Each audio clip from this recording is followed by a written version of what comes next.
لیکن یہ طرز عمل مولانا کا درست نہیں ہے کہ اس طرح کسی کے ساتھ جڑ کے بیٹھنا، اور پھر اس طرح علماء کی بھی تحقیر ہوتی ہے۔ اب ان پر بھی جملے کسے جا رہے ہیں جی، کسے جا رہے ہیں، ان پر بھی میمز بن رہی ہیں، ہاں جی، ان کے بارے میں بھی جناب ویڈیوز بن رہی ہیں، ویلاگز ہو رہے ہیں کہ جی مولانا ایسے کیوں کرتے ہیں، مولانا ایسے کیوں کرتے ہیں، مولانا ایسے کیوں کرتے ہیں۔ اب وہ مولوی بھی اس کے اندر ایک سوال مولانا طارق جمیل صاحب کے بارے بھی آ رہا ہے کہ انہوں نے نکاح پڑھایا ہے، اور جس طریقے سے انہوں نے نکاح پڑھایا ہے درمیان میں بیٹھ کے اور جس طریقے سے ساتھ مل کے، کیا شریعت اس چیز کی اجازت دیتی ہے اس حوالے سے؟ محترم عبد المنان بھائی، بات یہ ہے کہ رسول اللہ صلی اللہ علیہ وآلہ وسلم نے غیر محرم کو چھونا، اس کے ساتھ لگنا، اللہ کے رسول صلی اللہ علیہ وسلم کہ اس انسان اپنے ہاتھ میں انگارہ پکڑے نا، تو یہ انگارہ پکڑنا اس کے لیے آسان ہو کسی غیر محرم کا ہاتھ چھونے سے۔ اب ہوتا کیا ہے، جو ویڈیوز وائرل ہوئی ہیں، جو تصویریں وائرل ہوئی ہیں، اس کے اندر یہ ہے کہ ڈاکٹر صاحب بیٹھی ہوئی ہیں جی، ایک طرف ان کے شوہر بیٹھے ہوئے ہیں، درمیان میں مولانا تشریف فرمائے،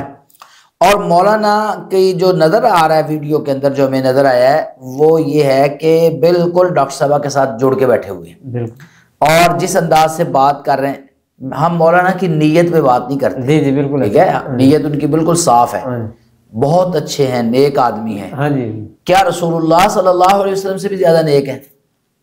نہیں، اللہ کے نبی صلی اللہ علیہ وسلم ایک رات اپنی بیوی کے ساتھ کھڑے تھے اندھیرے کے اندر گلی میں، وہ اعتکاف میں سارا مسئلہ ہوا تھا، تو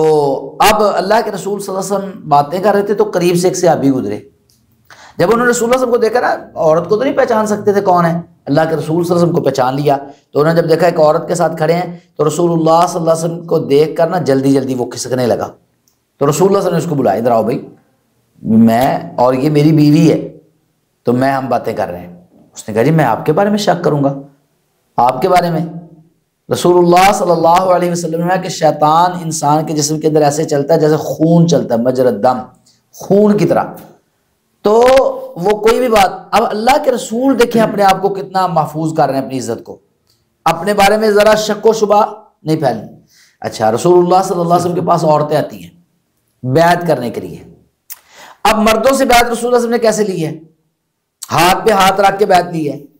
اب عورتیں کہتی ہیں اپنے ہاتھ نکالے، ہم نے بھی آپ کے ہاتھ پہ ہاتھ رکھ کے بیعت کرنی ہے، تو اللہ کے رسول صلی اللہ علیہ وسلم کہتے ہیں نہیں، ہم عورتوں سے اس طرح بیعت نہیں دیتے، بس میں پڑھتا ہوں، بات کرتا ہوں، تم نے میرے ساتھ ساتھ بات کرنی ہے، پھر وہ جو ہے کہ اللہ یشرکن باللہ شیئا ولا یسرقن ولا یزنین ولا یقتلن اولادہن، یہ چیزیں جو ہیں ان پہ رسول اللہ صلی اللہ علیہ وسلم عورتوں سے بیعت لیتے۔ بعض روایات میں یہ بھی آتا ہے کہ آپ نے کپڑا جو ہے نا وہ ان کی طرف کر دیا کہ کپڑے کو اس طرف سے تم پکڑ لو، اس طرف سے میں پکڑ لیتا ہوں، تو اس طرح بیعت کر لو۔ بعض روایات میں کپڑے کا بھی کچھ ذکر نہیں ہے، ویسے ہی سادہ الفاظ آپ نے بیعت لی ہے، یعنی ہاتھ ٹچ نہیں کیا۔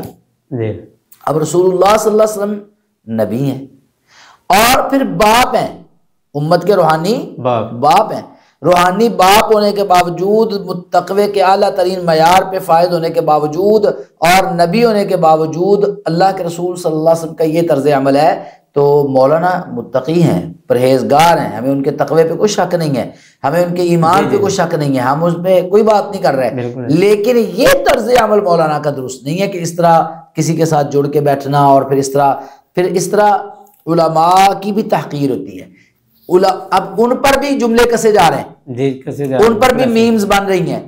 ان کے بارے میں بھی جناب ویڈیوز بن رہی ہیں، ویلاگز ہو رہے ہیں کہ جی مولانا ایسے کیوں کرتے ہیں، مولانا ایسے کیوں کرتے ہیں، مولانا ایسے کیوں کرتے ہیں۔ اب وہ مولوی بھی کس میں، یعنی صرف مولانا نہیں، پورے کمیونٹی مولویوں کی، مولانا کی، وہ ساری اس کے ہدف تنقید بن گئی ہے ان کے اس کے عمل کی وجہ سے۔ تو اپنے آپ کو سمیٹ کے الگ، دیکھیں نا، دو الگ الگ کرسیوں پہ بیٹھے جا سکتا ہے،